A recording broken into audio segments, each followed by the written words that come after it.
अरे आई असते बघा, जीवनामध्ये घडलेलं उदाहरण सांगतो, लक्षात येईल तुमच्या. जर का ताई ऐका रे, एका घरामध्ये एक मुलगा दावत येतो. आता मुलगा मोठा झालेला असतो, मुलाच्या हातात कारभार गेलेला असतो, बाप मेलेला असतो त्याचा, फक्त आई जिवंत असते. आणि दावत आलेला मुलगा आईला सांगतो, आई उठ उठ उठ उठ उठ, बघ मी तुझ्यासाठी गाडी आणली. आईने सांगितलं, राजा कुठे जायचंय गाडीत बसून, माझे पाय नीट चालत नाही रे, मला नाही यायचं, तुम्ही या जाऊन. आई आता जिथं जायचंय ना तिथून माग नाही यायचं. म्हणजे राजा मला कळलं नाही रे, मला सांग समजून. आणि ते पोरगा आईला सांगायला लागला, आई आता तुला या घरात नाही राहायचं. काय रे बाळा, काय झालं, आपल्याला घर विकायचंय का, काय झालं. आई हे घर नाही विकायचं ग, पण तू या घरामध्ये राहते, तुझी ती कळकटलेली नाटी आहे, ती नाटी पाहून आणि तुझ्या तोंडातून लाळ गळताना पाहून आई मला तुझी लाज वाटायला लागली. माझी बायको मला बोलायला लागली, माझे लेकरं तुझ्या मांडीवर खेळतात, तुझी लाळ त्यांच्या तोंडामध्ये जाईल आणि माझ्या लेकराला काही होईल. आई तू आता घरात नाही राहायचं. टचकन म्हातारीच्या डोळ्यात पाणी आलं. म्हातारी लेकराला बोलायला लागली, राजा अरे तू लहान होतास, मी तुझी माय आहे माय. अरे हाडाचं काड्या रक्ताचं पाणी रात्रीचा दिवस करून सांभाळलंय का तुला.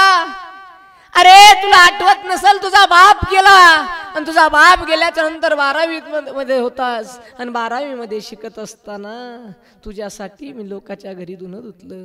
अरे तुला परीक्षाची फी भरायची म्हणून मी उचल घेतली आणि काबाड कष्ट करायला लागले. राजा अरे मी तुझ्यासाठी फार कष्ट केलेत. अरे तू शिकून मोठा झालास म्हणून आज मला घराच्या बाहेर काढतोस का. अरे नको रे राजा, असं करू नको, मला वृद्धाश्रमात पाठवू, मी तुझ्याशिवाय नाही जगू शकत. एक काम कर, तुला मला तुझ्या घरात ठेवायचं नसेल, हा तुझा महागडा बंगला असेल, नको ठेवू मला इथं, पण शेजारी आपल्या गाईचा गोठा आहे, गाय विकलीस तू राजा. गाय विकायची नसते राजा, ती आपली माय असते, परंतु तू विकलीस. ऐक ना, त्या गाईचा गोठा मोकळा आहे, मी त्या गोठ्यामध्ये राहते राजा, मला घराच्या बाहेर नको काढू. अगं आई तुला जर गोठ्यामध्ये ठेवलं तर लोक मला काय म्हणतील. आणि मग ती आई बोलायला लागली, राजा तू जर गोठ्यामध्ये मला ठेवायला लाजत असशील तर त्या वृद्धाश्रमामध्ये मला का पाठवतो, मी नाही जगू शकत. एक दिवसातून एक दिवस तरी मला तुझं तोंड पाहावं लागेल. मला तुझं तोंड दिसलं नाही तर मला भाकर गोड लागत नाही राजा, नको रे मला पाठवू. आणि त्या ठिकाणी त्या आईला तो लेकरू बोलत होतं. आई त्या लेकराला सांगत होती, परंतु पोरगा ऐकण्याच्या मनस्थितीत नव्हतं. दादा पोरगा ऐकण्याच्या मनस्थितीत नव्हतं. आईच्या हाताला धरलं, गाडीमध्ये बसवलं, आईच्या हाताला धरलं, गाडीमध्ये बसवलं. घराच्या बाजूला 5 किलोमीटरवर वृद्धाश्रम आहे आणि त्या वृद्धाश्रमामध्ये नेऊन आईला भरती केलं आणि सांगितलं, साहेब ही माझी माय, साहेब ही माझी माय आहे आणि हिला आजपासून तुम्ही सांभाळा. माईला सोडलं आणि पोरग निघून गेलं. माईला सोडलं आणि पोरग निघून गेलं. महिना गेला, 2 महिने गेले. आई आणि त्या ठिकाणी त्या वृद्धाश्रमाचा मालक एक दिवस गप्पा मारत बसले होते.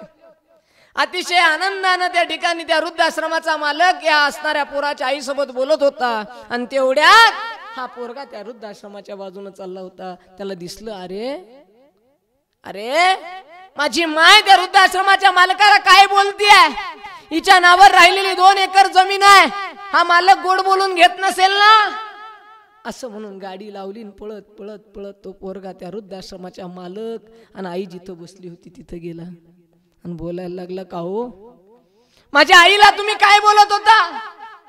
आईनं पोराला पाहिलं नाही, उठून निघून गेली. रडत रडत धाय मोकलो नाही निघून गेली. त्या वृद्धाश्रमाच्या मालकाला तो पोरगा बोलायला लागला, का हो तुम्ही काय बोलत होता माझ्या आईला, सांगा मला. त्या वृद्धाश्रमाच्या मालकानं सांगितलं, जाऊ दे राजा, नको सांगायला, तुझ्या आईनं मला शपथ घातली, मी नाही सांगू, सांगा मला. आणि त्या मालकानं सांगायला सुरुवात केली, अरे तू यांचा मुलगा नाहीयेस.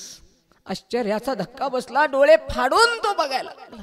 म्हणजे माझी आई आहे ना ती. नाही, अरे तुझी आई नाही ती, अरे हे पती पत्नी आनंदानं राहत होते, यांना लेकरू बाळ होत नव्हतं, म्हणून हे माझ्या वृद्धाश्रमामध्ये 30 वर्षापूर्वी आले. आणि तू अनाथ होतास, एका बस स्टॉपवर तू सापडला होतास, माझ्याकडे आला होतास, त्यावेळेस 4 दिवसाचा होतास. या असणाऱ्या तुझ्या ज्यांनी तुला सांभाळून मोठं केलंय हे जोडपं माझ्याकडे आलं. जिला तू आई म्हणतोस ना, ती बाई माझ्याकडे आली, तिचा नवरा आला आणि त्यांनी सांगितलं, साहेब आम्हाला लेकरू बाळ होणार नाही, आम्हाला एखादं लेकरू दत्तक द्या. तू 4 दिवसाचा होतास त्यावेळेस तुला त्यांच्या घरी घेऊन गेले. आणि ऐक ना राजा, तुला लाडात वाढवलं, तुला घर दिलं, बंगला दिला. अरे तू शिकून मोठा झाला, पण त्याच आईचं प्रारब्ध बघ. ज्या आईनं तुला या वृद्धाश्रमातून घरी नेलं, त्याच आईला नेण्यासाठी, आणून घालण्यासाठी तू इथं आलास. अरे ज्या आईनं 30 वर्षापूर्वी तुला अनाथ म्हणून सांभाळलं आणि स्वतःच्या लेकराची उपमा दिली, त्याच आईला तू आज अनाथ करून टाकलंस राजा, अनाथ करून टाकलं. उराच्या डोळ्यातले अश्रू थांबत नव्हते, उराच्या डोळ्यातले अश्रू थांबत नव्हते. दाय मोकलून पोरग रडत होत. रडणार पोरग पळत पळत आईकडे गेलं आणि आईच्या पायाला नतमस्तक झालं. आईला सांगायला लागलं, माय माझं चुकलं आई, तुम्हाला सांभाळलंस माय, पण मी फार लालची निघालो, माझ्या बायकोचं ऐकलं, तुला वृद्धाश्रमात आणून घातलं. आई तू एका अनाथ लेकराला स्वतःचं प्रेम दिलंस, हे सगळं तुझ्या असताना मी तुला वृद्धाश्रमात आणून घातलं, तरी सुद्धा तू मला सांगितलं नाही मी अनाथ आहे. आणि त्यावेळेस त्या आईचे शब्द होते, राजा अरे मांडीवर लेकरानं घाण केली म्हणजे आई कधी मांडी नसते कापत. आपल्या तोंडात दात असतात, त्या दाताच्या मध्ये जीभ राहते. एखाद्या वेळेस आपल्याच दाताने आपली जीभ चावली तर लोक 32 दात नाही तोडत. त्यामुळे तू काही झालास तरी मी लेकरासारखं तुला सांभाळलंय. तू आता काढलं काय आणि घरात ठेवलं काय, मला काय फरक पडणार आहे. याचं नाव माय आहे, याचं नाव माय आहे.